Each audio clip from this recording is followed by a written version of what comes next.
नियमित कर्मचारी भी हड़ताल पर हैं। कर्मचारियों का कहना है कि कांग्रेस ने अपने घोषणा पत्र में सरकार बनने पर 10 दिनों के भीतर नियमित करने का वादा किया था, लेकिन उन्हें नियमित नहीं किया गया।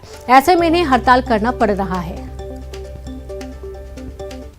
चुनावी मुद्दा रखना चाहते हैं नियमितीकरण अनियमित कर्मचारियों की, और उपयोग करके भूल गए हैं। मात्र 1 साल बाकी है इनका गवर्नमेंट में। आगे अभी नियमितीकरण करते हैं तो कर देते हैं, यदि नहीं करेंगे तो हम लाखों की संख्या में छत्तीसगढ़ में आने वाले समय में इनको बता देंगे अनियमित कर्मचारी हैं क्या। जी, कर्मचारी को प्रदेश में 1/3 का पेमेंट दिया जाता है। आप समझ सकते हैं जो संविदा दर बढ़ाना चाहिए सरकार को अगस्त जो 2019 में वो भी नहीं बढ़ाया गया है। तो इन सारी परिस्थितियों को देखते हुए क्या है, हमने निर्णय लिया कि सरकार जब हमारी बात को सुनने के लिए तैयार ही नहीं है तो हमारे पास कोई रास्ता नहीं बचा। रायपुर से बड़ी खबर है, जहां झारखंड के विधायकों की प्रेस कॉन्फ्रेंस। मेफेयर रिसोर्ट के बाहर विधायकों की प्रेस कॉन्फ्रेंस। केंद्र सरकार पर लगाया वाद आरोप, झारखंड के साथ सौतेला व्यवहार करने का आरोप लगाया।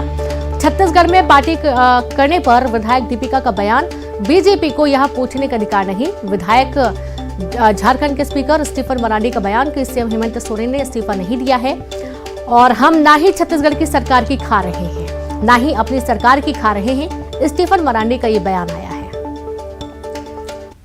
ऐसी बात कहने का भाजपा को कोई अधिकार नहीं। आप लोग हम लोगों से तो सवाल कर पाते हैं। क्या आप लोगों ने ये सवाल आसाम में किया जब महाराष्ट्र के लोगों को आप तमाशा बना रहे थे?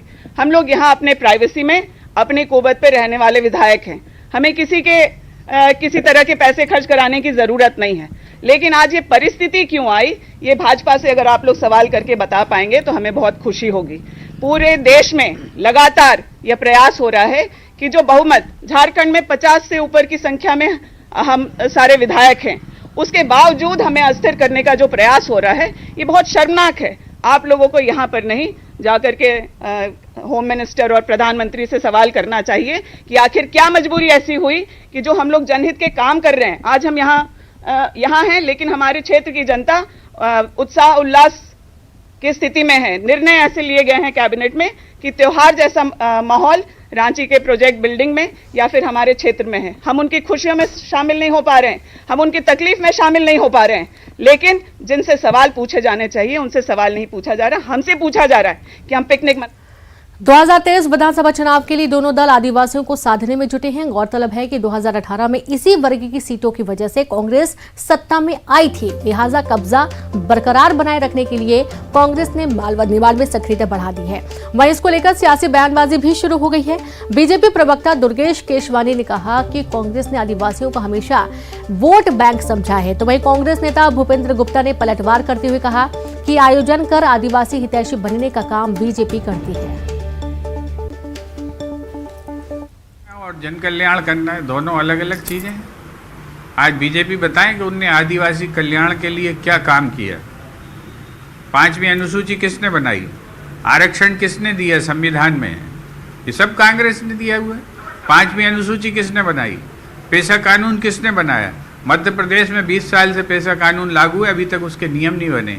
ये आदिवासियों का हित कर रहे हैं आप। लोगों को जो है पट्टे किसने दिए जमीन के, और उन पट्टों को अपात्र घोषित किसने किया, बीजेपी की सरकार ने किया। जो पिछड़े छूटे हुए हैं, जो पिछड़ेपन का शिकार हैं, उनको कैसे अग्रणी श्रेणी में लाया जाए, इसके लिए हमारी सरकारें, हमारी पार्टी हमेशा काम करती है। कांग्रेस सिर्फ और सिर्फ वोट बैंक की राजनीति करती है, तुष्टीकरण की राजनीति करती है। भगवान बिरसा मुंडा जी के जन्मोत्सव को, जनजातीय गौरव दिवस मनाने का अगर कोई श्रेय है तो वो भारतीय जनता पार्टी के पास है।